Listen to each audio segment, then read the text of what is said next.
दोस्तों नमस्कार, मैं अजय पत्रकार। राघव चड्ढा, एक कहावत है, 100 खाओ तमाशा घुस घुस देखो। थूक के वाली कहावत है। और कुछ लोग इतने बेशर्म होते हैं, अपनी आदतों से बाज नहीं आते हैं। अफसोस की बात, ऐसे लोग सियासत में भी बहुत हो गए। खैर, अब आप आइए मामले राघव चड्ढा के मामले में।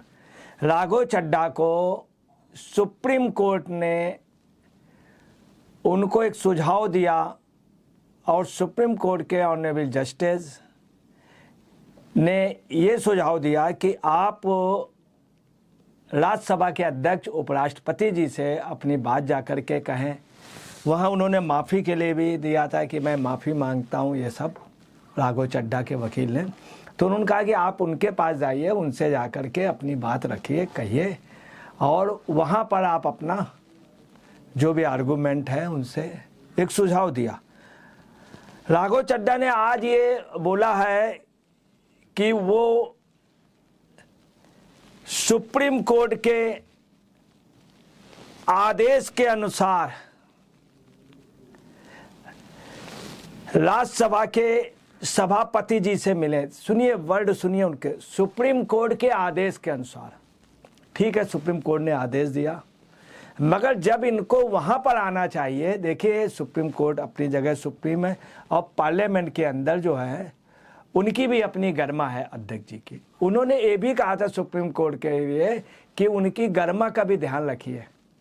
मगर उनकी एक गरिमा है, ये सुप्रीम कोर्ट के जज ने भी कहा था उपराष्ट्रपति और राज्यसभा के अध्यक्ष की। आप साहब अपने उस पर क्या इन्होंने लिखा है कि सुप्रीम कोर्ट के आदेश, जबकि वहां जाकर के इन्हें कहना चाहिए था सुप्रीम कोर्ट का सुझाव। चूंकि पार्लियामेंट अपने को सुप्रीम मानती है, एक संसदीय दल का नेता आपका और इतनी बच्चों वाली बात कर रहा, कितने अफसोस की बात। मगर अभी भी उसमें ऐठन है। रस्सी जल गई मगर ऐठन नहीं मिटी। अभी भी ऐठन है कि सुप्रीम कोर्ट के आदेश के अनुसार ये गए। इसका मतलब ये कि पहले ये नहीं गए, इन्होंने अपना सर नहीं झुकाया, इन्होंने अपनी गलती नहीं मानी।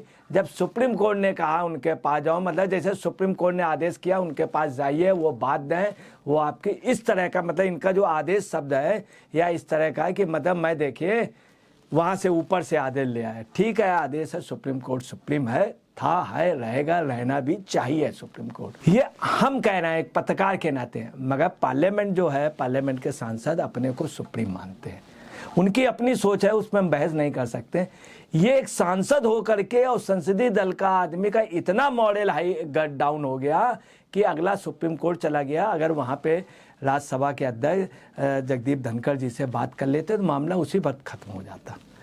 अब आप देखिए कि ये वहाँ पर गए, उनसे मिले, व्यक्तिगत रूप से मुलाकात की और मुलाकात करके उन्होंने कहा संसद सदस्य के रूप में शीघ्र बैठक बुलाने का और सभापति से निर्णय लेने के लिए।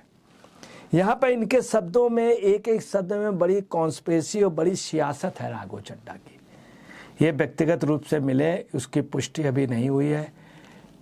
मिले होंगे, गए होंगे, ऑफिस गए होंगे। दूसरा, वो बैठक करें, ये सब, इसको ये बैठक के लिए इसलिए बात करें ताकि तब तक लिंगारान हो, इनका अपना हाईलाइट हो। अब होना क्या चाहिए इसमें, देखिए मैं आपको बता दें, इधर शीश महल ये चाहता है कि इनकी राज्यसभा की सदस्यता चली जाए, शीश महल ये चाहता है।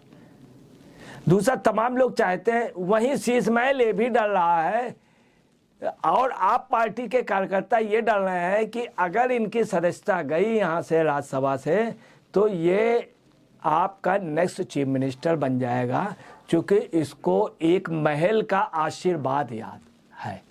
एक महल का आशीर्वाद अगले को मिला हुआ है। उस महल के 2 वोट इनके साथ हैं जो कमिटेड है। अब इनकी भी अपनी मैथ है कि अगर ये जाता है तो हम वहां पर बन जाएंगे आपको मैं बता दूं, जब मान किस को दिया गया है पद, तो मान से एक आपको याद होगा एक वीडियो भी वायरल हुआ था, ऑडियो भी वायरल हुआ था, जिसमें मान से स्पष्ट रूप से कहा गया था कि इनको बना दो। तो ये हुआ उम्र कम है, तो ये हुआ चलिए ठीक है, मान को, चूँकि सारे विधायक मान के उसमें थे, मान के बल पे जीत के आए थे, तो वह मान को बना दो, मगर उसके बाद आप थोड़े दिन बाद इनको बनाएंगे। ये कमिटमेंट हुआ था बाकायदे, इसका वो वायरल हुआ था सब लोगों को। आप पार्टी के एक एक कार्यकर्ताओं में क्या इनका कहाँ रिश्ता है ये हम लोगों को नहीं मालूम, मैं उस विषय में पढ़ना नहीं चाहता।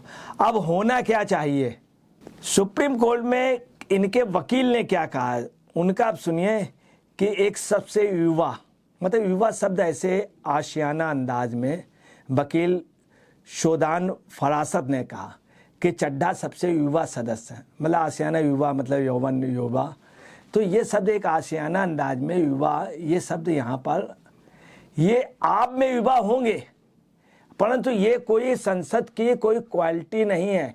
बहुत दुखद बात है, इतनी कम एज का लड़का राज्यसभा में अगर बनाया जाए तो ये दुर्भाग्य। राज्यसभा इसलिए है, सीनियर लोगों के लिए है, सीनियर लोगों के, जो वरिष्ठ हों, जिनको अनुभव, ऐसे लोगों को अगर राज्यसभा में बनाया जा रहा तो गलत है, आपने बहुत बड़ी गलती की।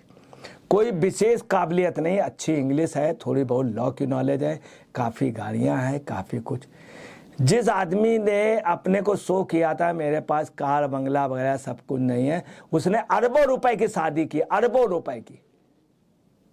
अब होना क्या चाहिए, होना ये चाहिए किसी भी सूरत में इनकी 30 तारीख इनकी लास्ट डेट है, 20 नवंबर, उसके पहले इनकी राज्यसभा सदस्यता से इनको हटा देना चाहिए, ताकि एक मैसेज जाए कि राज्यसभा में अगर कोई बदतमीजी करेगा, फ्रॉड करेगा, इन्होंने फ्रॉड किया है, मोशन जबरदस्ती लोगों के गलत नाम दे दिए, 7 सांसदों, फ्रॉड है, और बाकायदे इनको बहुमत से हटाया गया।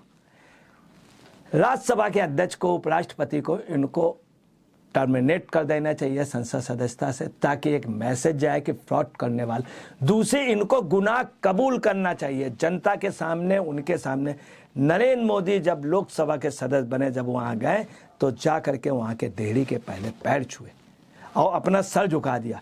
इनको भी गुनाह कबूल करना चाहिए, गुनाह है ये, गुनाह है, गुनाह, इनको गुनाह कबूल करना चाहिए और अपनी गलती मानना चाहिए जनता से। अब आइए युवा सदस्य, तो ये दुर्भाग्य की बात है, इतने कम एज के बच्चे को राज्यसभा में, लोकसभा में ये पहुंच नहीं सकते हैं, वो हैसियत नहीं रखते हैं, लोकसभा न जीत के आ सकते हैं, आगे इनका जीतने की कोई संभावना नहीं। ये खुद कह रहे हैं कि मेरा नंबर है जेल जाने का। इनके साथ में इनकी सदस्यता भी जानी चाहिए, इनसे बंगला भी खाली करा लेना चाहिए। ये शख्स अपने को बहुत ओवर एस्टिमेट, कम एज का लड़का और अपनी हैसियत से ज़्यादा बड़े बंगले पे रहना चाहता है, और इसकी निगाह शीश महल पे है, इसकी निगाह शीश महल पे। दूसरी आपको लागू चड्ढा के बता रहे इनके खिलाफ FIR भी हुई थी, एक क्रिमिनल वो है ऑफेंस, इनके खिलाफ FIR की पूरी जांच होनी चाहिए, वो मुकदमा चलना चाहिए, उसमें इनके लिए चार्जशीट लगनी चाहिए, FIR नहीं लगनी चाहिए, चार्जशीट लगनी चाहिए।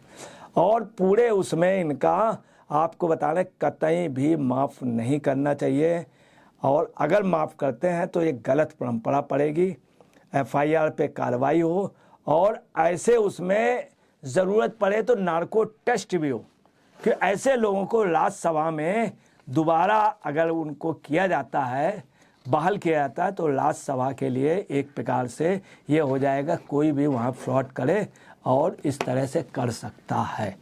दूसरी आपको बता रहे हैं कि ये लगातार कह रहे हैं बिना शर्त माफ़ी। सुप्रीम कोर्ट के जस्टिस ने अटॉर्नी जनरल से भी ये कहा था कि आप मुझे दीपावली तक सब मामले दें, और क्या क्या इसमें प्रगति हुई है, क्या इसमें नोटिंग हुई है, ये मुझे बताएं। और उन्होंने ये भी बोला कि जो नेक्स्ट डेट पड़ी है ये दीपावली के बाद पड़ी है, 10 अगस्त को इनका जो इन्होंने मोशन में सिलेक्ट कमेटी को भेजने के लिए एक प्रस्ताव दिया था। CJI चंचूड़ जी ने और न्यायमूर्ति JB पारदीवाला, न्यायमूर्ति मनोज मिश्रा जी ने ये डिसीजन दिया, ये मतलब डिसीजन का एक प्रकार से इनको सुझाव दिया। उन्होंने 2 सुझाव दिए थे। एक दिया था उसी दिन, एक और आदेश किया कि तारीख पे तारीख वाली अदालत नहीं बन सकता सुप्रीम कोर्ट। मतलब बड़े अच्छे उन्होंने इनको सलाह दिया। और सिसोदिया के उसमें भी कहा कि आप पार्टी पक्षपात क्यों, ये सारा फ्रॉड इस तरह का आप पार्टी क्यों कर रही, इनको वास्तव में ये लोग पार्लियामेंट लायक नहीं है और इनका हर सूरत में निलंबन होना चाहिए, हमेशा के लिए कर देना चाहिए और जेल इनके ऊपर और भी मुकदमे, ताकि ये आगे चल करके हो जाए। अगर ये हमेशा ही अगर ये सदस्य रहें तो सदस्य होकर के फ़ायदा रहेंगे। तमाम जो फ्रॉड हुए हैं ये बैकिंग करते रहेंगे, उनको छुड़ाते रहेंगे। इसलिए इनको वास्तव में राज्यसभा की सदस्यता से इनको टर्मिनेट कर देना चाहिए और जो पुलिस की इंक्वायरी है उस पर भी, उसमें कोई भी छूट नहीं होना, ज़रूरत पड़ जाए तो नार्को टेस्ट भी होना चाहिए इनका। नमस्कार, मैं अजय पत्रकार।